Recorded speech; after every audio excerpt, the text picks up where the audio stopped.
तुम चलती हो चेनाब की तरह, दिखती हो किसी ख्वाब की तरह, जिसका सवाल मैं सदियों से ढूंढ रहा हूं। तुम लगती हो उस जवाब की तरह। इजहार भी नहीं किया, इकरार भी नहीं किया, प्यार तो बहुत दूर की बात है, उसने तो इनकार भी नहीं किया। पूरा एक सप्ताह हो गया था और उसने मेरे मैसेज का रिप्लाई नहीं किया था। हाँ, कुछ महीनों से हम बातें कर रहे थे, पर बातें अधूरी छूट जा रही थी। तो मैंने अपना फोन निकाला और टाइप किया, लंच टुमारो एट 12:30 सेंड किया और गुस्से में हताश होकर सोने चला गया। पता नहीं कैसे सुबह 5 बजे मेरी नींद खुली और बंद आंखों से ही मैंने फोन ढूंढा तो देखा कि उसका मैसेज सबसे ऊपर था, मेक इट 1। मैं चिल्लाकर बेड से उठा और भागते भागते कॉरिडोर में गया। सुबह 5 से 6 का एक ऐसा वक्त होता है जब पूरा हॉस्टल सोता रहता है और मैं उस वक्त कॉरिडोर के एक कोने से दूसरे कोने के चक्कर काट रहा था पागलों की तरह। अफवाह थी कि मैं पागल हूं, पर उस दिन के बाद काफी लोग इस बात का यकीन भी करने लग गए थे। पर मुझे लोगों की कहां पड़ी थी, मुझे तो इस बात की चिंता थी कि मैं जाऊं कहां और कैसे। मतलब मेरे साथ एक लड़की चल रही होगी जिसे मैं पहली नजर में देखकर दिल हार चुका हूं। जब उसका मैसेज भी पढ़ता हूं तो मेरा दिलो दिमाग मेरे काबू में नहीं रहता। वो तस्वीर देख लेता हूं उसकी तो एक पल को कहीं खो सा जाता हूं। वो अगर सड़क किनारे दिख जाती है तो मैं हड़बड़ाकर रास्ता बदल लेता हूं और आए दिन उसी मोड़ पर रुककर मैं वहां उसका इंतजार करता हूं। वो मेरे साथ बाहर लंच पर आ रही है और मुझे उसके सामने बैठकर अपने पूरे होशो हवास में रहना है। अरे कोई तो बता दो कैसे।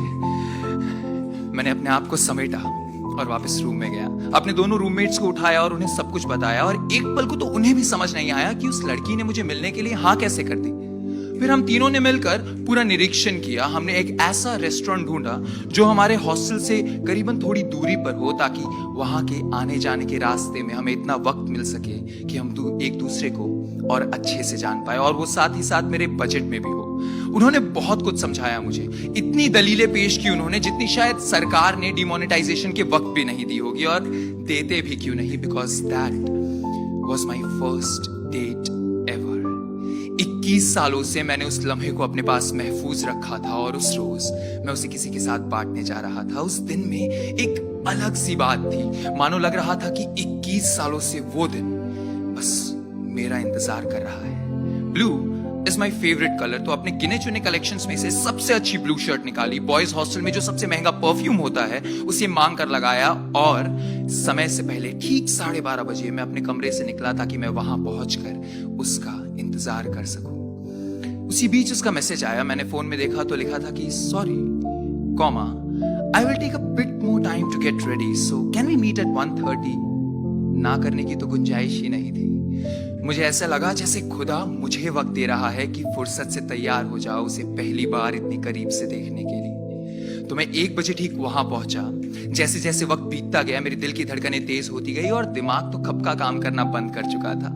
मैं इसी बात की रिहर्सल कर रहा था कि मैं उसे हाय कैसे कहूंगा, क्या मैं उसके साथ हैंडशेक करूं या फिर बस वेव करके छोड़ दूं। फिर सोचा हैंडशेक कर लूंगा, इसी बहाने एक बार उसका हाथ थाम तो पाऊंगा। पता ही नहीं चला इस बीच कब 1:30 बज गए और मेरा फोन बजा। मैंने देखा तो उसका मैसेज था, I guess I can see you. मैंने जैसे ऊपर देखा वो सामने खड़ी थी और उस एक पल में समझ आ गया कि जादूगरी क्या चीज है। मुझे ऐसे लगा कि पूरी कायनात थम सी गई है जब उसके कदम मेरे तरफ बढ़ने लगे। लगा जैसे मौसम की पहली बारिश की बूंदें मुझ पर गिर रही हो या फिर खुदा की लिखी हुई सबसे खूबसूरत कहानी को मैं पढ़ रहा हूं। जैसे खुदा की लिखी सबसे खूबसूरत कहानी मैं पढ़ रहा हूं और मानो जैसे ये पूरी दुनिया मुझ पर हंस रही हो और ये बोल रही हो कि अब तो किसी काम का नहीं रहा। वो आई, ठहरी और मुस्कुराते हुए बोली, हे हाय। ये शख्स जो पूरी दुनिया के सामने अपनी दिल की बात सरफरोश रखने की काबिलियत और हिम्मत रखता है, उन 2 आंखों के सामने उसकी जुबान लड़खड़ाने और हिचकिचाने लग गई। तो मुझे कुछ समझ नहीं आया और मैंने बस अपना हाथ आगे बढ़ा दिया। पूरे 10 मिनट लगे मुझे खुद को समेट कर उसे पहली लाइन बोलने के लिए, और वो था कि कहीं तुम्हें देर तो नहीं हो रही। तो वो हंसने लगी और कहा कि मैं तो अभी आई हूं, आराम से जाऊंगी। कम वक्त मुझे क्या पता था कि वो जाते जाते इतनी देर लगा देगी। उसी बीच हमारी कैब आई, हम उसमें बैठे। रास्ते भर वो एक के बाद दूसरी, दूसरी के बाद तीसरी, तीसरी के बाद चौथी कहानियां सुनाती गई और मैं चुपचाप उसे सुनता गया। ये लड़का जो पूरी दुनिया को अपनी कहानियां सुनाता है, बस उस एक लड़की के सामने चुपचाप बैठकर उसकी सारी दास्तां सुनने चाहता था। गाड़ी ने हमें डेस्टिनेशन पर उतारा। वहां से रेस्टोरेंट महज 100 मीटर की दूरी पर था, पर मैं वहां भी रास्ता भूल गया। शायद वो भी सोच रही होगी कि किस पागल के साथ बाहर आ गई है। जैसे तैसे करके हम रेस्टोरेंट तक पहुंचे। वहां मैंने टेबल लिया और मेन्यू कार्ड हाथ में पकड़ते हुए उसकी तरफ बढ़ाया और कहा, मुझे खाना ऑर्डर करना नहीं आता। तो उसने कहा, अरे ये क्या बात हुई, अच्छा बताओ क्या खाओगे। मैंने कहा, कुछ भी जो तुम्हें पसंद हो। और उसके बाद एक एक कर मैं अपने सारे राज उसके सामने रखता गया और वो उन्हें मोतियों की तरह एक एक कर उठाकर किसी धागे में पिरोती गई। उस एक पल में लगा कि जैसे कुछ और ही सोचा था दिल हारने से पहले, पर तुम ऐसी ही तो अच्छी हो। खाना खत्म किया हमने और मैं उठने ही वाला था, इतने में उसने दोबारा पूछा, अच्छा अब। मैंने कहा, हाँ अब। उसने कहा, हाँ खाना तो हो गया, अब कहाँ जाना है। और मुझे कुछ समझ नहीं आया कि क्या बताना है, क्योंकि मेरे सिलेबस के हिसाब से खाना खाने के बाद हम तो हॉस्टल जाने वाले थे। इतने में उसने दोबारा पूछा, अरे बताओ तो कहाँ जाना है। मंदिर यहाँ पास में एक मंदिर है, वहां चले। उसने कहा, हाँ चलो चलते हैं। रेस्टोरेंट से बाहर निकलते वक्त मैंने झिझकते हुए पूछा कि बाहर मौसम थोड़ा खराब है, अगर बारिश हो गई तो। उसने कहा, कोई बात नहीं, घबराओ मत, मैं एक छाता लेकर आई हूं और वैसे भी आज बारिश तो होने से रही। And in that very moment, with all my heart and soul, I so very much wanted it to rain so that we could walk together in that one umbrella which she brought. पर खुदा भी तो हमेशा उसी की तरफ रहता है, तो नहीं हुई बारिश।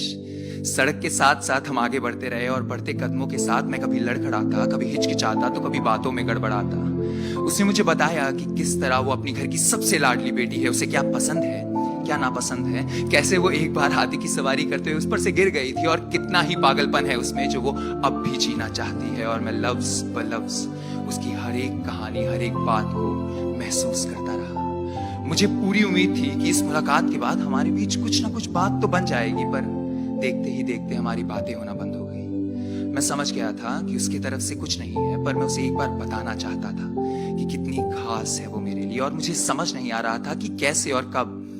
कई महीने बीते और मैंने फिर से हिम्मत करके उसे दोबारा मिलने के लिए पूछा। हाँ, इस दरमियान हमारी इक्का दुक्का बातें होती थी। मैं अब भी अपने सारे राज उसके सामने खुले छोड़ता था कि वो एक बार उन्हें फिर से उन मोतियों की तरह उठाकर किसी धागे में पिरोए। इस बार मैं पूरी तैयारी के साथ गया, हिचकिचाया नहीं, वेव करके हाय कहा, उसके लिए दरवाजा भी खोला और उसके साथ साथ अपना दिल खोल कर रख दिया। And I was sitting there confessing my feelings with a cup of coffee in my hand and requesting her to say a no. हाँ सुनने के लिए तो बहुत से लोग इजहार करते हैं, पर मैंने अपना दिल खोलकर उसके सामने रख दिया था ताकि वो एक ना कहते and I could walk away. पर उसने उसका भी जवाब नहीं दिया। मैं आज भी सोचता हूं कि अगर शायद उसने उस दिन एक जवाब दे दिया होता तो मैं उस कहानी को एक अंजाम तक ले जाता। अपने हिस्से का मैंने एक इनकार ही तो मांगा था और उसे वो भी गवारा ना हुआ। कुछ और ही सोचा था दिल हारने से पहले, पर तुम ऐसी ही तो अच्छी हो। कुछ खुद में ही तुम गुम रहती हो, मुझसे भी बातें कम कहती हो, कुछ भूल जाने की तुम्हारी आदत, कुछ बेवक्त मुस्कुराना जैसे इबादत। तुम्हारे हर झूठ में भी लगती मुझे तुम सच्ची हो। कुछ और ही सोचा था दिल हारने से पहले, पर तुम ऐसी ही तो अच्छी हो। न जाने ऐसा धोखा फिर कब होगा, हमारे मिलने का मौका फिर कब होगा। कभी तो सुनोगी मेरे पुकारने से पहले, कुछ और ही सोचा था दिल हारने से पहले, पर तुम ऐसी ही तो अच्छी हो। Thank you.